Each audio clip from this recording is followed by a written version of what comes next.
네, 오늘 말씀은 요셉의 이야기 속에 나오는 또 하나의 생명 살리는 이야기를 함께 나누려고 합니다. 오늘 장면의 주인공은 유다입니다. 유다가 형제들을 대표해서 베냐민을 함께 가게 해달라고 총리인 요셉에게 탄원하는 내용입니다. 아직 형들은 요셉이 총리인지를 알지 못하고 요셉만 형들을 알죠.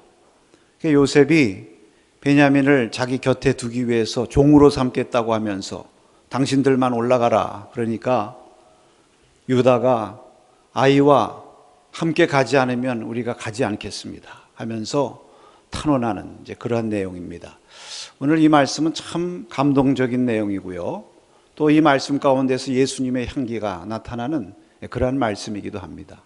오늘 말씀의 시작은 42장서부터 시작되는데 가나안 땅에도 기근이 찾아오고 야곱이 형들을 아들들을 애굽으로 양식 구하러 보내죠. 근데 그때 베냐민은 함께 보내지 않았다고 그랬습니다. 그리고 성경은 그 이유까지 얘기합니다. 왜냐하면 혹시 도중에 재난이 미칠까 두려워했기 때문이다. 그만큼 이 야곱이 요셉을 잃은 후에 이 베냐민에게 애정과 온 마음을 쏟았다는 것을 보여주는 것이죠. 그 형들이 애굽에 가서 요셉에게 찾아가서 절을 하고 양식을 구하는데 요셉이 그 형들을 느닷없이 정탐꾼으로 몹니다. 여러분, 이러한 요셉의 행동을 어떻게 이해할 수 있을까요? 글쎄, 이것을 좀 심리적으로 형들에 대한 상처, 그것이 아직도 완전히 아물지 않아서 그런 행동을 했다, 이렇게도 설명할 수 있겠지만 성경은 그렇게 얘기하지 않고 저들로 하여금 자신들의 상황에 대해서 자세하게 얘기해서 알려고 하는 것이죠. 그래서 아버지는 살아계신지, 또 막내 아우 베냐민은 어떤지, 왜 안 내려왔는지 이런 것을 이제 알아보려고 그렇게 하는 광경이 나오죠. 그래서 결국은 요셉이 그 막내 아우를 데려오도록 하기 위해서 시므온을 구류로 잡아두고 양식만 주어서 보내죠. 그래서 이 야곱의 가정에 긴장이 흐르게 되는 것입니다. 얼마 후에 또다시 양식이 떨어지니까 또다시 아들들을 애굽으로 보내는데 유다가 우리 혼자 갈 수 없습니다. 그 애굽 총리가 막내 아우 함께 데리고 오지 않으면 너희가 살 수 없다. 그래서 우리는 같이 데리고 가야 양식도 구하고 우리가 다 삽니다. 근데 아버지가 안 보내는 거예요. 이 아이가 가다가 어려움 생기면은 나는 수월로 돌아간다. 나는 못 산다. 그런 얘기죠. 그랬을 때 이 유다가 중간에서 역할을 하죠. 아버지, 제가 아버지 앞에서 이 아이의 안전을 담보하겠습니다. 제 목숨이라도 내놓고 이 아이를 꼭 데리고 올 테니까 만약에 그렇게 하지 못하면 내가 평생 죗값을 받을 테니까 반드시 그렇게 아시고 좀 같이 가게 해달라고. 그래서 이제 겨우 내보내요. 같이 내려갑니다. 같이 가서 요셉하고 이제 식사도 같이 하고 같이 시간을 갖는데 이번에는 또 요셉이 돌려보내면서 어떻게 합니까? 그 자기 은잔을 베냐민의 자루 속에다 넣죠. 그래가지고 졸지에 베냐민이 도둑놈이 된 거예요. 그래서 다시 끌려와가지고 요셉이 베냐민은 내 옆에 두라. 내가 종으로 삼겠다. 너희들만 양식 가지고 올라가라. 그랬을 때 오늘 제 말씀이 유다가 중간에 나서서 베냐민의 구명을 위해서 탄원하는 그런 내용이 오늘 말씀인 것입니다. 여기 보면 유다가 두 번씩이나 이 아이가 우리와 함께 올라가지 않으면, 이 아이가 나와 함께 올라가지 않으면 우리는 결코 아버지 집으로 돌아갈 수 없나이다. 돌아가지 않겠나이다. 이렇게 하면서 아버지의 생명과 아들의 생명이 하나로 이렇게 묶여 있으니 우리가 혼자 올라가면 아버지가 어찌 살 수 있겠습니까? 우리는 또 그 죄의 짐을 어떻게 짊어지고 살 수 있겠습니까? 하면서 간청하는 그런 내용입니다. 이 유다의 이러한 그 탄원하는 모습을 보면요, 참 그 믿는 사람들이 이런 일을 당했을 때 어떻게 반응해야 되는가 하는 것을 알려줍니다. 사실 유다나 그 형제들의 입장에서 보면 이게 억울한 일 아니에요. 이거 생각지도 않았는데 큰 어려움을 당한 일입니다. 그런데 여기 보면은 그 그 어느 누구에 대한 원망도 나오지 않아요. 유다가 하는 말 보면 뭐 누구 탓을 하지 않습니다. 예를 들면 베냐민의 자루에서 은잔이 나왔잖아요. 근데 너는 어떻게 하다 그 은잔이 거기 들어가 있느냐, 뭐 이런 탓하는 얘기도 없고요. 요셉 앞에서 이거는 무슨 음모가 있습니다.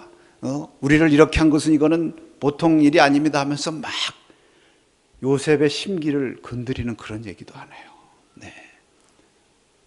우리는 아무 잘못 없다고 변명도 안 하고 한 번만 봐달라는 뭐 그런 소리도 없고요. 다만 그 가족에 대한 사랑, 그리고 자기 동생을 구하겠다고 하는 그러한 간절한 열망, 그 애정, 그리고 무엇보다도 아버지의 그 사랑과 아버지의 그 아픔에 대한 그러한 애정, 그리고 자신이 모든 것을 다 짊어지고 내가 다 책임질 테니까 이 아이를 돌려보내달라고 하는 그런 자기 그 희생의 사랑, 이런 것만이 많이 나타나 있죠. 이게 얼마나 이게 참 아름다운 모습이고, 사실 우리 성도들이 이러한 모습, 이것이 하나님 앞에 회개하고 중생한 성도의 모습이라고 믿습니다. 그런 말이 요셉의 마음을 감동시키는 거죠. 사실 요셉이 그러한 변화된 형들의 그 모습을 보기 위해서 그렇게 시험을 했다, 이렇게도 말할 수가 있습니다. 여러분, 오늘 이 말씀에 그 아이가 나와 함께 가지 아니하면 내가 결코 올라가지 않겠나이다, 이렇게 말하면서 그 베냐민을 살리기 위해서 탄원하는 이러한 유다의 모습에서, 여러분, 오늘 우리가 정말 생명 살리는 사람, 생명 살리는 교회가 되기 위해서 우리가 기도하고 있는데 어떠한 삶을 살아야 될 것인가 하는 것을 저와 여러분에게 말씀하고 있는 것입니다. 그 첫째, 우리가 꼭 기억해야 될 것은 생명을 살리려면요, 생명 살리는 일을 위해서 중보하는 삶을 살아야 됩니다. 어떤 삶을 살아야 된다고요? 중보하는 삶. 여기 지금 유다는 베냐민을 위해서 중보자로 나선 거예요. 그렇죠. 중간에서 지금 살리는 일을 하고 있는 거예요. 여기 33절에 보니까 이제 주의 종으로 아이를 대신하여 머물러 있어 내 주의 종이 되게 하시고 그 아이는 그 형제들과 함께 올려보내소서. 아이를 대신하여 제가 종이 돼서 머물러 있겠습니다. 이게 대신한다는 말, 여러분, 이게 무슨 말이에요? 대신이라는 게 이게 대리, 이게 중보함입니까? 중보? 그러니까 베냐민 대신 자기가 종이 되고 베냐민만 살릴 수 있다면 자기가 기꺼이 희생하겠습니다, 이런 말이에요. 또 여기 32절에 보니까 주의 종이 내 아버지에게 아이를 담보하기를 내가 이를 아버지께로 데리고 오라오지 않으면 영영이 아버지께 죄짐을 지리이다 하였사오니, 내가 아이를 담보한다, 아버지께. 담보라는 말, 여러분이 담보라는 말도 중보할 때 쓰는 거예요. 뭐 누구에게 보증서 주는 것이죠, 대신. 뭐 빚보증도 서주기도 하고, 이게 보통 관계 아니면 안 되는 거 아니에요? 정말 사랑하지 않으면 이런 일 안 되는 거 아니에요? 그 유다는 지금 아버지에게 동생의 그 생명을 지키겠다고 담보를 쓴 거예요. 대신 중보를 한 것입니다. 자기 목숨 걸고. 내가 종이 된다는 것은 사실 목숨 거는 것이나 다름없지 않겠습니까? 그러니까 여러분, 이 유다의 이런 모습을 보면요, 참 여기서 예수님의 그 향기가 나타난다고 그랬죠.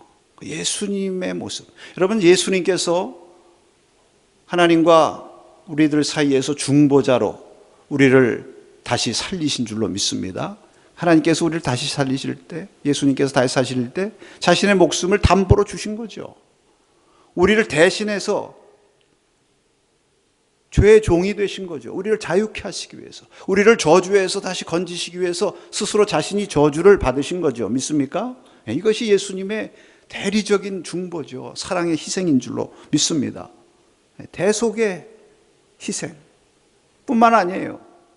주님께서는 지금도 하나님 보좌 우편에서 저와 여러분을 위해서 중보하고 계시는 줄로 믿습니다. 그래서 여러분, 누가복음 13장에 보면 포도원 지기의 그 비유가 나오지 않습니까? 포도원 주인이 열매 맺지 못하는 포도나무를 찍어 버려야 되겠다. 그러니까 포도원 지기가 그 중간에 서서 금년 한 해만 더 그대로 두십시오. 내가 두릅하고 거름을 주겠습니다. 그래도 열매 맺지 않으면 그때 찍어버려도 늦지 않지 않습니까? 이렇게 말하는 비유가 나오는데 이것이 주님의 중보의 은혜예요. 이 말씀을 보면 사실 우리가 부족하고 연약해서 사실 열매를 제대로 맺지 못하고 살지만, 그래도 여기까지 우리가 이렇게 지나오고 믿음 생활하면서 하나님 은혜 안에 살 수 있게 된 것은 지금도 우리를 위해서 중보하시는 예수님의 은혜, 그 보혜사의 은혜, 그 은혜가 있기 때문인 줄로 믿습니다. 여러분, 이렇게 유다의 후손에서 예수님이 나셔서 우리를 대속의 중보로 구속해 주시고, 또 지금도 보혜사 성령의 중보하신 은혜를 통해서 우리를 인도하시고 지키시는 것은요, 왜 우리에게 이러한 은혜를 주셨습니까? 저와 여러분도 생명 살리는 일에 중보하는 사명을 감당해라, 이런 사명을 우리에게 주시기 위해서 우리를 구원하시고 중보하시고 지켜주신 은혜인 줄로 믿습니다. 이거 우리가 깨달아야 됩니다. 그래서 성경에 보면은 우리 성도들을 가리켜서 제사장이라고 그랬잖아요. 왕 같은 제사장. 여러분, 제사장이 무슨 일을 하는 사람들이냐면 다리 놓는 사람이에요. 제사장이란 말이 다리 놓는 자란 뜻이거든요. 중간에서 살리는 다리를 놓는 사람, 하나님과 세상 사이에서 다리 놓는 사람, 하나님과 이런 영혼들 사이에서 다리 놓는 사람, 성도들 교회 안에서 기관마다 성도들 사이에서 다리 놓는 사람. 그 에베소서에 보면 이 교회가 세워져 가는 말씀을 하시면서 각 마디마다 도움을 입어 연결되고 결합되어 사랑 안에서 세워간다, 이런 말씀을 하셨어요. 각 마디마다 도움을 입고 연결해서 결합하는 이 귀한 사역이 무엇이냐? 이것이 중보 사역이에요. 중간에서 살리는 사역. 아멘. 여러분, 이런 일을 위해서 저와 여러분을 세우시고 구원해 주신 줄로 믿습니다. 여러분, 우리가 살리는 사명을 잘 감당하려면요, 이 중보하는 일, 사랑으로 중보하는 일. 그럼 우리가 누구 사랑하면 그를 위해서 중보하게 되잖아요. 우리에게 이러한 일이 넘쳐야 될 줄로 믿습니다. 그런데 여러분, 우리가 어떻게 그럼 중보할 수 있느냐? 사실은 우리가 예수님처럼 대신 십자가를 질 수 있는 것도 아니고, 또 유다처럼 대신 종이 된다고 할 수 있는 것도 아니고. 근데 여기 가만히 보면요, 유다가 하고 있는 것은 이게 무엇이냐면 탄원하는 것입니다. 다시 말하면 간구하는 거예요, 간구. 제가 이 말씀을 묵상하면서 하나님께서 깨달음을 주시는데요, 우리가 중보자의 삶을 산다 할 때 제일 우리가 할 수 있고 또 가장 최선의 길, 누구나 할 수 있는 중보의 길이 있습니다. 그것이 무엇인 줄 아십니까? 따라 하십시다. 중보기도. 중보기도입니다. 중보기도. 요셉이, 지금 유다가요, 사실은 요셉 총리에게 탄원하는 거잖아요. 대신 중보하면서 간구하는 거예요. 그 왜 간구할까요? 자기 힘으로 베냐민을 살릴 수가 없어요. 자기 힘으로 된다면 그냥 강제로 가서 그냥 폭력을 써가지고 베냐민 구출해서 가면 되잖아요. 그렇게 할 수가 없어요. 그렇다고 해서 요셉 총리를 막 힘으로 억압해가지고 협박을 해가지고 베냐민 안 내놓으면 죽이겠다 이런 식으로 협박해서 할 수 있는 상황도 아니에요. 오직 한 가지, 탄원하는 것입니다. 여러분, 우리가 사람을 살린다고 하는 거, 영혼을 구원한다고 하는 거, 이게 사실 우리 마음대로 잘 안 됩니다. 예를 들면 우리 믿는 우리 식구들 가운데 누구 한 사람이 잘 교회를 안 나와, 신앙생활 잘 안 해. 그러면 이거 힘과 완력 가지고 돼요? 내가 내 배로 난 자식이니까 강제로 끌고 온다고 이게 돼요? 아무개 왜 요새 잘 교회 안 보이는 것 같아? 그러면 목사님, 제 마음대로 안 되네요. 이러는 분들이 대부분들이더라고. 그래서 여러분, 우리가 어떻게 해야 됩니까? 하나님께 중보 기도해야 되는 거예요. 탄원해야 되는 거예요. 왜? 하나님은 하실 수 있으니까. 할렐루야. 여러분, 중보 기도가 얼마나 중요한지 몰라요. 그 한 영혼을 가슴에 품고 하나님 앞에 기도하는 거, 이게 사실 우리가 중보자로서 하나님 생명 살리는 이 일을 위해서 가장 쓰임받는 길임을 이 시간 깨달아야 될 줄로 믿습니다. 유다의 탄원이 우리에게 가르쳐주는 이 메시지예요, 여러분. 그러니까 요셉의 마음을 움직이는 거예요. 하나님의 마음을 이 중보 기도가 움직이는 거예요. 내가 스스로 내가 종이 되겠습니다. 차라리 베냐민 돌려가게 해주십시오. 여러분, 출애굽기 32장에 보면 모세가 그 금송아지 우상 숭배하고 하나님의 진노를 받아가지고 지금 멸망 직전에 있는 그 백성을 위해서 하나님 앞에 그 힘으로 하나님이 심판하시는데 힘으로 자기 백성 구원할 수 있어요? 자기가? 할 수 없습니다. 그러니까 하나님 앞에 중보하면서 탄원하는 거예요. 이 백성을 멸하시려면 차라리 제 이름을 하나님의 책에서 지워주시더라도 이 백성은 구원해달라고. 그러니까 하나님 마음을 움직이시고 하나님께서 용서하신 줄로 믿습니다. 여러분, 우리가 한 영혼 가슴에 품고 중보기도 해야 돼. 중보기도. 그 영혼 내가 살리고 그 가족, 그 자녀, 그 식구 구원하기를 원하면 먼저 뜨겁게 목숨 걸고 내가 천국 안 가도 좋다 하는 그런 마음으로 그 영혼을 위해서 중보기도해야 될 줄로 믿습니다. 여러분, 이 말씀을 보면서 그래, 우리가 금년 안에 생명을 살리는 일을 하자고 하는데 우리가 먼저 해야 될 일이 무엇인가? 나가서 전도해야죠. 생명 살려야 되니까. 나가서 봉사해야죠. 선교도 열심히 해야 되죠. 그러나 생명은 누가 살립니까? 하나님이 살리는 거예요. 영혼은 누가 구원합니까? 하나님이 구원해 주셔야 돼요. 내 자식도 내 마음대로 안 된다고 그랬잖아요. 그러니까 우리가 어떻게 해야 됩니까? 중보기도 해야 되겠다. 할렐루야. 기도해야 되겠다. 기도. 그래서 그래, 기도하자. 중보하기를 원하시면 여러분 따라하십시다. 기도지기가 되자. 이 감동을 주시는 거예요. 기도지기. 중보 기도지기가 되자. 여러분, 우리 교회에요, 기도 모임이 많습니다. 수요 기도회, 특별 새벽 기도회, 월삭 기도회, 또 부모님 기도회, 북한 회복 기도회, 중보 기도팀도 기도하고, 또 새벽 기도회, 또 이제 앞으로 금요 성령 기도회도 하려고 해요. 기도회 시간을 많이 갖고 그때그때 기도할 수 있는 자리를 마련해 드리려고 하는데, 이 기도회들이 많이 있는데 이 기도회를 담당하는, 책임지고 중보하는 기도지기들을 좀 세워야 되겠다는 감동을 주세요. 할렐루야. 그래서 이 기도회 다 참석하면 좋죠. 그러나 다 참석하기 어려우면 내가 다른 건 몰라도 수요 기도회는 내가 책임진다. 새벽 기도 다 참석하면 좋죠. 그러나 다 나오기 어려우면 내가 화요일은 책임진다. 아멘도 안 하셔. 아유, 목사님 또 이제 기도하라고 나 이제 불러대게 생겼구나. 이제 큰일 났다. 중보자로 살려면 기도해야죠. 할렐루야. 예, 금요 성령 기도회 한다는데 내가 이제 이건 내가 책임진다. 그래서 저기다가 이제 기도지기 신청 받을 거예요, 여러분. 큰일 났네, 이제. 하나 이상씩 책임지시기 바랍니다. 우리 목사님들, 장로님들부터 책임져야 돼요. 예. 여러분, 중보기도가 얼마나 위력이 있습니까? 미국의 1993년도에 미국 수도 워싱턴에 제가 어느 신앙 잡지에서 본 거예요. 그의 살인이 493명이나 살인이 일어나가지고 이 워싱턴은 살해 수도라는 오명을 뒤집었었습니다. 범죄율이 하도 올라가가지고 사회가 불안해서 살 수가 없는데 이거 정치 가지고 돼요? 죄인들 옥에다 갖다 집어넣는다고 돼요?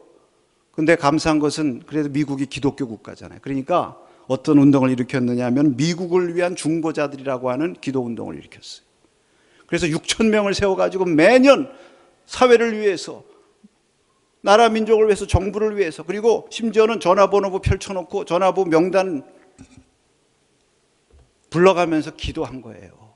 그렇게 6년 동안 기도했는데 6년 후에 살해당한 숫자가 232명으로 떨어지고 범죄율이 60%가 감소됐다는 것입니다.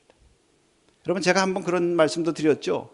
그 불임해가지고 이렇게 인공해서 임신하게 하는데 199명을 이제 그런 그 임신하는 그 시술을 받는데 그 가운데 절반은 그 사람들 놓고 중보기도 팀들 세워가지고 열심히 중보하고, 절반은 아무것도 안 하고 그랬는데 나중에 보니까 임신하는 비율이 중보기도한 팀이 60%가 높았대요. 차병원하고 뭐 어디 콜롬비아 대학하고 함께 연합해서 한 프로젝트가 의학 잡지에 올라간 거예요, 여러분. 왜요? 유다가 못해요. 누가 합니까? 요셉이 해야 돼요. 우리가 못합니다. 누가 합니까? 하나님이 해야 돼요. 믿습니까? 금년에 이런 믿음으로 우리 중보기도 하십시다. 생명 살리는 것은 무엇부터 한다고요? 중보기도. 따라하세요. 생명 살리는 일은 중보기도로부터. 아멘. 우리 교회 표가 돼야 돼요. 여러분, 우리가 유다처럼 생명 살리는 사람 되려면 또 하나 기억해야 됩니다. 한 영혼을 자기 생명처럼 사랑하시는 하나님 바라보며 생명 살리는 일에 힘써야 됩니다. 여러분, 여기 유다가요, 탄원을 하는데 저는 주목한 말씀이 있습니다. 지금 베냐민 살리겠다고 하는 거 아니에요? 그럼 베냐민 얘기 많이 해야 되잖아요. 그래서 오늘 본문에 베냐민보다 누구 얘기가 많이 나옵니까? 아버지예요, 아버지. 네. 오늘 본문만 아버지라는 말이 10번. 네. 왜 아버지 얘기 자꾸 할까요? 아버지의 생명과 베냐민의 생명이 하나로 연결되어 있다는 거예요. 이 베냐민을 가장 사랑하는 사람이 누구예요? 아버지예요. 그러니까 베냐민을 살려서 다시 데려오기를 가장 원하는 사람이 누굽니까? 아버지예요, 아버지. 그러니까 아버지 얘기하는 거예요. 그 아이가 나와 함께 가지 아니하면 내가 아버지 집으로 돌아갈 수 없습니다. 왜? 아버지가 슬퍼서 수월로 가신다는 거예요. 돌아가신다는 거예요. 살아도 사는 게 아니라는 거예요. 여기 베냐민을 부르면서 뭐라고 부르느냐, 저도 이 말씀에 주목했어요. 여러분, 이런 말씀을 성경을 통해서 캐치해야 돼요. 자기 아우니까 아우라고 불러야 되는데 뭐라고 부릅니까? 아이라고 불러요. 아이. 왜 아이라고 부릅니까? 아버지가 아이라고 불렀잖아요. 내 아이라고. 내 아이. 그러니까 그 아버지의 마음을 그대로 느끼는 거예요, 유다가.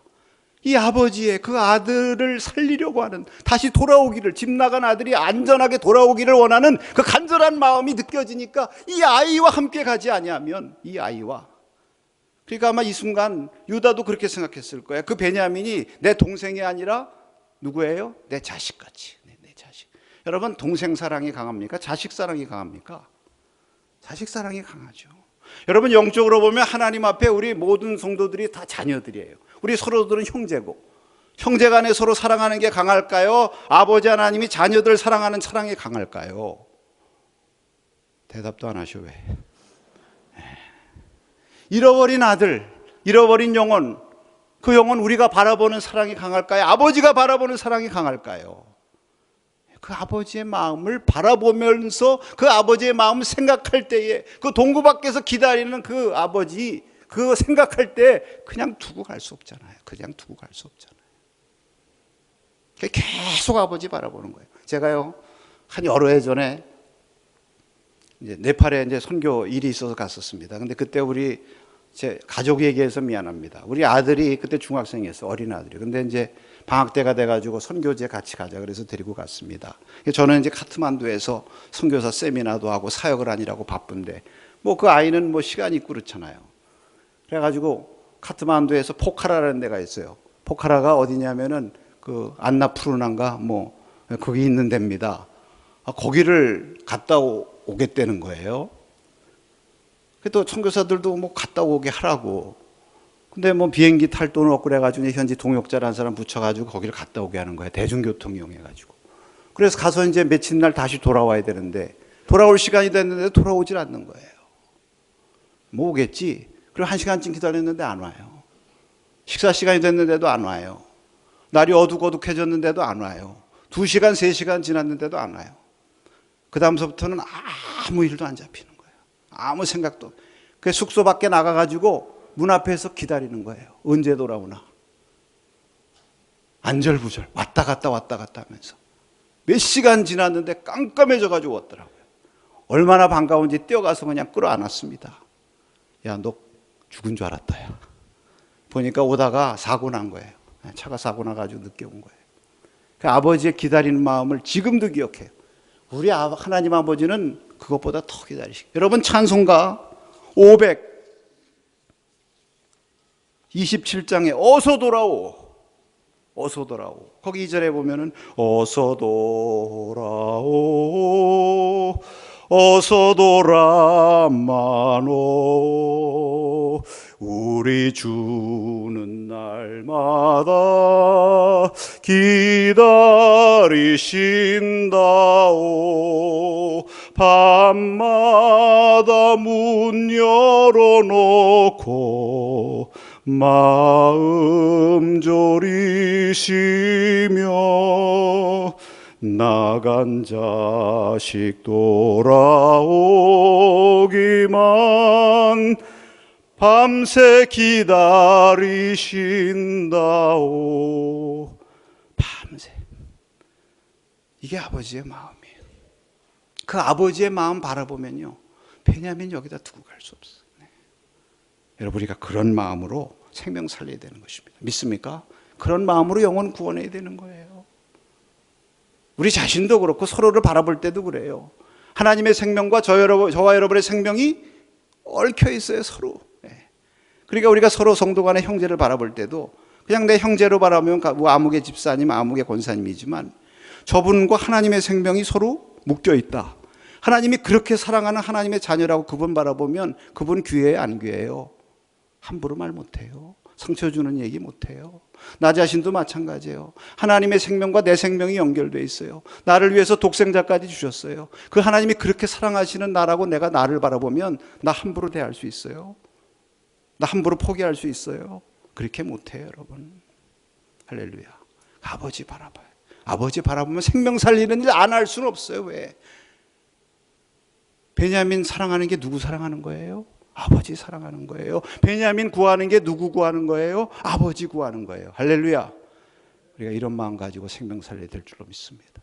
마지막으로 한 가지 말씀 더 드리면, 나 혼자서는 결코 하늘 아버지 집에 가지 않겠다는 각오로 생명 구하는 일에 힘써야 돼요. 여기 마지막 절에 보니까 그 아이가 나와 함께 가지 아니하면 나는 아버지 집으로 돌아갈 수 없나이다. 이렇게 얘기해요. 돌아갈 수 없다는 거예요. 나도 여기 있겠다. 여러분, 이거 영적으로 우리한테 대입해 보면요, 만약에 내 구원받지 못한 가족, 내 구원받지 못한 이웃, 저 영혼 아직 이 애굽의 세상 가운데 죄 가운데 방황하면서 아직 천국 못 간다면 나도 천국 안 가겠습니다. 근데 사실 중보 기도한 사람들의 기도가 그거 아니에요? 그럼 사도 바울이 이 고륙 친척이 구원받지 못하면 나도 저주를 받겠습니다. 그게 그거 아니에요? 이 사람 구원받아서 함께 천국까지 나 혼자 안 가겠습니다. 그거 아니에요, 여러분? 그런 마음으로 우리가 생명 살리고 영혼 구원하는 일에 힘쓸 때에 하나님의 역사가 일어나고 하나님께서 움직이실 줄로 믿습니다. 그러니까 요셉의 마음이 움직여가지고요, 그 다음 장에 보면 요셉이 대성통곡했다고 그랬어요. 그 아버지의 마음, 그 동생을 살리고 그 동생 살리지 못하면 나도 죽겠습니다 하는 그 마음, 나도 아버지 집에 안 가겠습니다 하는 그 마음이 전달되니까 자기를 알리고 화해와 구원의 역사가 일어나게 된 줄로 믿습니다.